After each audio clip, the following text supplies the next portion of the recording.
स्तोत्रराजं पठेद्यस्तु भक्त्या प्रयाणे तस्यार्थसिद्धिं विदत्ते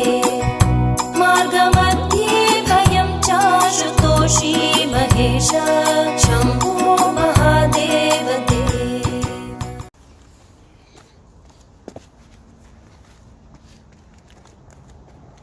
नमस्कार दोस्तों, मेरा नाम निपुण जोशी है और समय आ गया है ज्योतिष विज्ञान के एक और बहुत ही महत्वपूर्ण विषय पे आप लोगों से बात करने का। दोस्तों, आज इस वीडियो में हम लोग जानने की कोशिश करेंगे रेट्रोग्रेड प्लैनेट्स के बारे में या वक्री ग्रहों के बारे में, क्योंकि जब भी वक्री ग्रहों का कॉन्सेप्ट आता है तो वो थोड़ा सा कंफ्यूजन की स्थिति लोगों के जहन में क्रिएट कर देता है। तो जिस वजह से आज ये पहली वीडियो होगी जिसमें मैं आप लोगों को एक कॉम्प्रेहेंसिव लेवल पे या आप बोल सकते हैं कि एक जेनरिक लेवल पे वक्री ग्रहों पे मेरी क्या अंडरस्टैंडिंग है, मैंने अपने कंसल्टिंग एक्सपीरियंसेस में उसके क्या रिजल्ट्स देखे हैं, मैं आप लोगों को उसके बारे में बताऊंगा। और आने वाली वीडियोस में दोस्तों हम लोग एक एक करके सारे ग्रहों के वक्री होने पे क्या फल देखे जा सकते हैं और वो भी हम लोग दोस्तों और डिटेल में जानने की कोशिश करेंगे कि सपोज कीजिए अगर हम लोग बुध ग्रह किसी के पत्री में वक्री है तो बुध ग्रह के बारे में जब हम लोग डिस्कशन करेंगे तब हम 12 लग्नों के अकॉर्डिंग भी उसके फल समझने की कोशिश करेंगे। तो ठीक है दोस्तों, अगर सबसे पहले आप लोगों को समझना हो कि रेट्रोग्रेड प्लैनेट से या वक्री ग्रह से मतलब क्या होता है, तो पहली चीज़ तो आप लोगों को ये पता होना चाहिए कि वक्री कौन कौन से ग्रह हो सकते हैं। तो दोस्तों देखिए, सूर्य और चंद्र कभी वक्री आपको नहीं मिलेंगे। सूर्य का भाई सन तो राइज, उसका जो राइज होने का समय और सन का सेट होने का जो समय है सनसेट का, उसमें आपको कभी कोई वेरिएशन तो देखने को नहीं मिलेगी। तो जिसका मतलब सन और मून के वक्री होने का सवाल ही नहीं उठता। राहु और केतु हमेशा वक्री ही उनका मोशन होता है। मतलब सपोज कीजिए अगर आप कुंडली में भी समझने की कोशिश करेंगे तो अगर अभी राहु और केतु का जो ट्रांजिट है, अभी राहु मिथुन में गोचर कर रहे हैं और केतु आपका धनु में गोचर कर रहे हैं, तो मिथुन के बाद जब राहु अगली राशि में ट्रांजिट करेंगे तो वो जाएंगे मिथुन से वृषभ में। तो ठीक है दोस्तों, आप लोगों को ये भी पता चल गया। अब सवाल ये उठता है कि कौन कौन से ग्रह एक्चुअल में वक्री होते हैं या डायरेक्ट मोशन उनका आप लोगों को मिल सकता है। तो दोस्तों वो हो सकते हैं आपका बुध ग्रह का, मंगल ग्रह का, बृहस्पति ग्रह का, शुक्र ग्रह का और शनि ग्रह का। तो ये 5 ही ऐसे ग्रह हैं जो आप लोगों को वक्री किसी के नेटल चार्ट में या ट्रांजिट में आपको वक्री के स्टेट में या आपको रेट्रोग्रेड मोशन के स्टेट में मिल सकते हैं।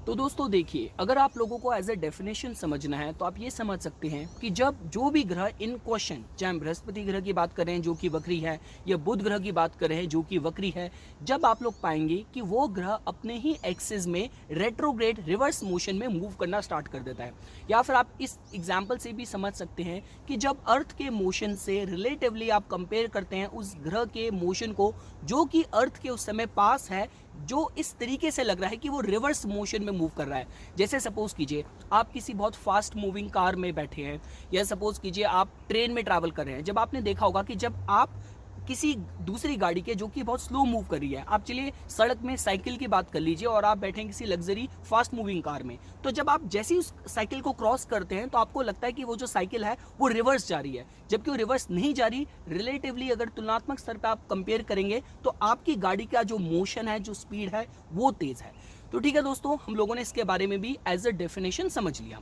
अब एक चीज़ दोस्तों जो आप लोगों को पता होनी चाहिए, जिसका आप सबको इंतजार होगा कि फल, कि हम फल कैसे उम्मीद कर सकते हैं। तो देखिए दोस्तों, आज का जो एग्जाम्पल मैं आप लोगों को बताने वाला हूँ, जो फल बताने वाला हूँ, आप इसको इस इंग्लिश वर्ड से समझ सकते हैं। जब हम बात करते हैं introspection, there is a word introspection जिसको हम बोलते हैं जब आप अपना आत्मविश्लेषण करते हैं। और दूसरा शब्द है दोस्तों रेट्रोस्पेक्शन। रेट्रोस्पेक्शन जो आजकल इंडिया में जो पॉलिटिक्स का, जो इलेक्शन कैंपेनिंग का जो माहौल बना पड़ा है कि अब हर पार्टी क्या कर रही है कि वो मतलब सब जनता को ये आश्वासन दे रहे हैं कि आप पास्ट में जाके देखिए कि पास्ट में जो हम लोगों ने काम करा है उसको एक आधार बनाइए हम लोगों को वोट देने का या ना देने का। तो ये मेरे कहने का मतलब है कि जब हम बात करते हैं, जब जिसकी पत्री में नेटल चार्ट में, अभी मैं ट्रांजिट की बात नहीं कर रहा, अगर आपने किसी के नेटल चार्ट में, कुंडली में आपने जिस ग्रह को वक्री पाया तो आप ये समझ सकते हैं कि उस ग्रह के जो फल देने की क्षमता है वो आउटर लेवल पे तो फल अच्छे देगा, साथ साथ किसी को आत्मविश्लेषण करने के लिए अपने जो उसके मूल तत्व हैं उसका भी किसी के अंदर टेंडेंसीज देगा, किसी के अंदर सामर्थ्य देगा। देखिए थोड़ा सा कंफ्यूजिंग लग रहा है, मैं आपको डिटेल से समझाता हूँ। देखिए, मेरे कहने का मतलब ये है, पहली चीज़ तो आप ये समझ लीजिए, अगर आप इसको एस्ट्रोनॉमिकल लेवल में भी समझने की कोशिश करेंगे, तो जो ग्रह जब वक्री होता है तो आप इसको देख सकते हैं कि जब उसको आप टेलीस्कोप से अगर आप उसको आकाश में देखेंगे, तो इट मीन्स उस समय वो ग्रह पृथ्वी के कंपेरेटिवली अपने एक्सिस में भी अगर आप उसकी तुलना करेंगे, तो वो अर्थ से कंपेरेटिवली पास है तो मतलब वो ज़्यादा ब्राइट दिखेगा, जैसे अभी पीछे से एकदम से ब्राइटनेस आ रही है, साथ साथ वो थोड़ा बड़ा भी अपने शेप में दिखेगा। तो आप एक बात बताइए, जब ग्रह इज लुकिंग, वो बड़ा दिख रहा है, वो ज़्यादा ब्राइटनेस एमिट कर रहा है, तो कैसे वो अच्छे फल देने में सक्षम ना हो। फर्क सिर्फ दोस्तों ये आता है कि आप लोगों को इस तरीके से विश्लेषण करना है कि उसकी पत्री में उस ग्रह की जो भी वक्री है उसकी स्थिति कैसी है। क्योंकि देखिए, जैसा मैंने आपको बताया कि ग्रह अब बड़ा है, जिस समय आपका जन्म हुआ था नेटल चार्ट में आपकी उस ग्रह की स्थिति है, मतलब आकाश में उस ग्रह की स्थिति ऐसी थी, तो इसका मतलब जब ग्रह बिगर है, ब्राइटर है, तो मतलब वो अच्छी कैपेसिटी से आपको फल दे सकता है, लेकिन कुंडली में उसकी जो स्थिति होगी वो उसी के फलों को, उसी की कैपेसिटी को इंटेंसिफाई कर देगा, मतलब 3 टाइम्स ज़्यादा इंटेंस कर देगा। तो सपोज कीजिए, अगर आपकी पत्री में अगर बृहस्पति ग्रह कमज़ोर हैं या मंगल ग्रह कमज़ोर हैं, मतलब मंगल ग्रह सपोज कीजिए अगर नीच के होकर बैठे हैं, तो इसका मतलब, और साथ साथ मंगल ग्रह वक्री भी हैं और किसी दुष्टाना भाव में भी बैठे हैं, तो इसका मतलब जो मंगल ग्रह की जो दुष्टता होगी वो और 3 टाइम्स बढ़ जाएगी। और इसी को अगर आप दूसरे एग्जाम्पल में लेके समझने की कोशिश करेंगे कि अगर सपोज कीजिए आपकी पत्री में बृहस्पति ग्रह उच्च के बैठे हैं और साथ साथ वो वक्री भी हैं, तो आप ये समझ सकते हैं कि जो उनकी उच्चता है, जो उनके फल देने का जो सामर्थ्य है, जो क्षमता है, वो 3 टाइम्स ज़्यादा स्ट्रांग हो जाएगी। और देखिए दोस्तों, जो मैंने आपको बताया था कि जब ग्रह वक्री होता है तो उसके जो गुण होते हैं, उसकी जो क्वालिटीज़ होती है, इंटरनलाइज अपने को व्यक्त करती है। तो आप इस तरीके से देख सकते हैं, सपोज कीजिए अगर हमें एग्जांपल लेना बुध ग्रह का ही, तो बुध ग्रह जो अपने में इंटेलिजेंस के कारक हैं, तो जब बुध ग्रह अगर वक्री होंगे तो आप ये देख सकते हैं कि हो सकता है जातक के अंदर इंटेलिजेंस तो अच्छा हो ही हो, साथ साथ जातक के अंदर स्मरण शक्ति भी मजबूत हो। उसी तरीके से अगर मंगल ग्रह की बात हो रही है, अगर मंगल ग्रह वक्री हुए तो आप ये देख सकते हैं, और मंगल ग्रह बशर्ते वो साथ साथ स्ट्रॉन्ग भी हैं, तो ये भी हो सकता है दोस्तों कि मंगल ग्रह किसी के अंदर जो फेरोशियस, जो डिसिप्लिन, ऑर्गेनाइजेशनल एबिलिटीज, वो तो उसके अंदर स्ट्रॉन्ग भरेंगे, साथ साथ इंटरनली भी उसके अंदर जो अनुशासन की जो गुण होंगे, जो क्वालिटीज होगी, जो विल पावर होगी, वो स्ट्रॉन्ग होगी। तो मतलब ग्रह बाहरी तौर पर और अंदरूनी तौर पर किसी के व्यक्तित्व में भी बहुत स्ट्रॉन्ग तरीके से काम कर रहा, आप इस तरीके से देख सकते हैं। और दोस्तों, इसके जो फल है वो और ज़्यादा बढ़ जाएंगे कि सपोज कीजिए अगर बुध ग्रह जो कि इंटेलिजेंस के कारक हैं, पंचम भाव जो कि अपने में बुद्धि का कारक है, और वहीं पर अगर बुध ग्रह वक्री हुए तो किसी की स्मरण शक्ति, किसी की मेमोरी बहुत स्ट्रॉन्ग दे सकते हैं। और दोस्तों, अगर वो नेगेटिव तरीके से काम कर रहा है, तो जो मैंने आप लोगों के साथ जो मैंने साइकोपैथ्स की जो मैंने सीरीज चलाई थी, क्रिमिनल साइकोलॉजी में मैंने आपको जितने भी मैक्सिमम केसेस दिखाए थे, आपने एक पैटर्न बनता हुआ देखा होगा कि उन लोगों की पत्री में बुध ग्रह कमज़ोर थे, मतलब शत्रु राशि में था, और साथ साथ वो वक्री भी था। मतलब देखिए हो क्या रहा है, ग्रह एक तो कमज़ोर है, वो बाहर भी अपने को व्यक्त नहीं कर पा रहा, और इंटरनल तौर पे भी वो कंफ्यूज है, कायोटिक है, और वक्री होने की वजह से उसकी जो एनर्जी है और डिस्टॉर्ट हो रही है, कंफ्यूज हो रही है। तो यही बात होती है दोस्तों। देखिए, जब हम रेट्रो ग्रहों को समझने की कोशिश करते हैं तो उसके फल इस तरीके से व्यक्त करते हैं कि जातक के अंदर उस ग्रह के फलों को लेकर थोड़ी सी कन्फ्यूजन की स्थिति होती है, वो कन्फ्यूजन की स्टेट होती है, जिस वजह से उस कन्फ्यूजन की वजह से जातक उसको आत्मविश्लेषण ज़्यादा करता है,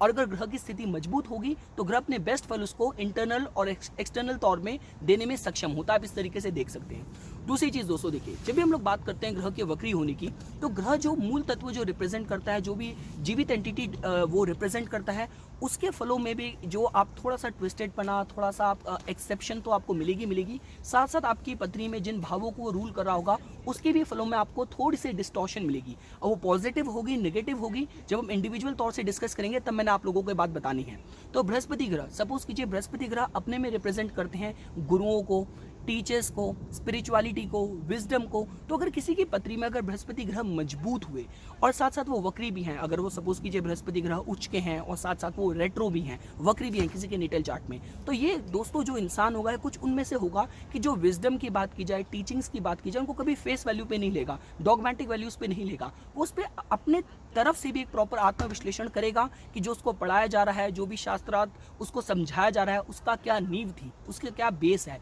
और ये कुछ वो लोग होते हैं जो बहुत अच्छे क्रिटिक बनते हैं और जो बहुत अच्छी इनोवेशन और इन्वेंटिव और कुछ ओरिजिनल, कुछ न्यू वर्क कर सकते हैं, क्योंकि उन्होंने जो पढ़ी पुढ़ाई जो लिखी लिखाई चीज़ थी उन्होंने उसको क्वेश्चन करा, उन्होंने इसको इन्वेस्टिगेट करा, then they came to any conclusion. तो आप इस तरीके से दोस्तों देख सकते हैं। यही दोस्तों देखिए, जब हम लोग ट्रांजिट में भी ग्रहों के फल समझने की कोशिश करते हैं तब भी आप ये देखेंगे, देखिए होता क्या है, जैसे आपने देखा कि बुध ग्रह जैसे सपोज कीजिए आकाश में अगर वक्री हुआ तो हम बोलते हैं कि कम्युनिकेशन में प्रॉब्लम हो सकती है, लोगों के बीच मिसअंडरस्टैंडिंग हो सकती है, कायोटिक सिचुएशन हो सकती है, कंफ्यूजन की स्थिति हो सकती है। तो देखिए आकाश में ट्रांजिट में जो भी हुआ पर इंडिविजुअल तौर पे आपको उसी तरीके से इफेक्ट करेगा कि आपकी पत्री में ग्रह की स्थिति कैसी है। तो हो सकता है सपोज कीजिए आपकी पत्री में अगर बुध ग्रह आकाश में अगर वक्री हुए ट्रांजिट में और आपकी पत्री में बुध ग्रह की स्थिति मजबूत है, तो ये हो सकता है कि वो आपको ऐसी स्थिति में लाए, ऐसी सिचुएशन में लाए, डिपेंडिंग ऑन कि बुध ग्रह आपकी पत्री में किन भावों को रूल कर रहे हैं, किन भावों से रिलेटेड। सपोज कीजिए बुध ग्रह आपकी पत्री में तृतीय भाव रूल कर रहे थे और तृतीय भाव से रिलेटेड आपके अपने सिबलिंग से, छोटे भाई बहनों से, नेबरहुड में बहुत कंफ्यूजन की स्थिति चल रही थी, लेकिन बुध के वक्री होते ही आपने उन स्टेट ऑफ अफेयर्स पे आपने रिविजिट करा, आपने उस पर आत्मविश्लेषण करा, आपने उसको दोबारा से उस पर मतलब कहते हैं कि उस पर दोबारा से आपने खोज करी, फिर आपको पता चला कि यार कमी तो मेरी तरफ से थी, मिसअंडरस्टैंडिंग का रीजन तो ये था जिस पे मैं काम कर सकता था, और वो रेट्रो मोशन ने आपके जो टर्म्स थे जो कि इतने समय से खराब चल रहे थे उसको अच्छा कर दिया। तो ठीक है दोस्तों, आज मैंने आप लोगों को जो कुछ भी बताया है वो सिर्फ सरफेस लेवल पे मैं आप लोगों को बताना चाहता था। आज की इस वीडियो का जो टेक अवे है या जो कंक्लूजन है वो हम ये निकाल सकते हैं कि आपने ये जाना कि सूर्य और चंद्र कभी वक्री नहीं होते, राहु और केतु हमेशा वक्री होते हैं, और इसके अलावा जो बाकी के 5 ग्रह बचे दोस्तों उनका आपको जो उनके अंदर दोनों तरफ मोशन का सामर्थ्य होता है, वो आपको वक्री भी मिल सकते हैं, वो आपको मार्गी, वो आपको डायरेक्ट मोशन में भी मिल सकते हैं। ये हमने एक चीज़ जानी दोस्तों। दूसरी चीज़ हमने जानी कि वक्री ग्रह का मतलब ये नहीं होता कि आपको गारंटीड फल नेगेटिव मिलेंगे या जिन भावों को रूल कर रहे हैं उनके पिछले भावों के फल मिलेंगे, ऐसा नहीं होता। फर्क सिर्फ ये होता है कि आपकी पत्री में उस ग्रह की स्थिति जैसी भी होगी उसके फल देने की क्षमता 3 टाइम्स ज़्यादा इंटेंस हो जाएगी। और दोस्तों आने वाली वीडियोस में हम लोग अलग अलग इंडिपेंडेंटली सारे ग्रहों के वक्री होने की स्थिति क्या फल लेके आ सकती है और 12 लग्नों के हिसाब से उसको विस्तृत तरीके से जानने की कोशिश करेंगे।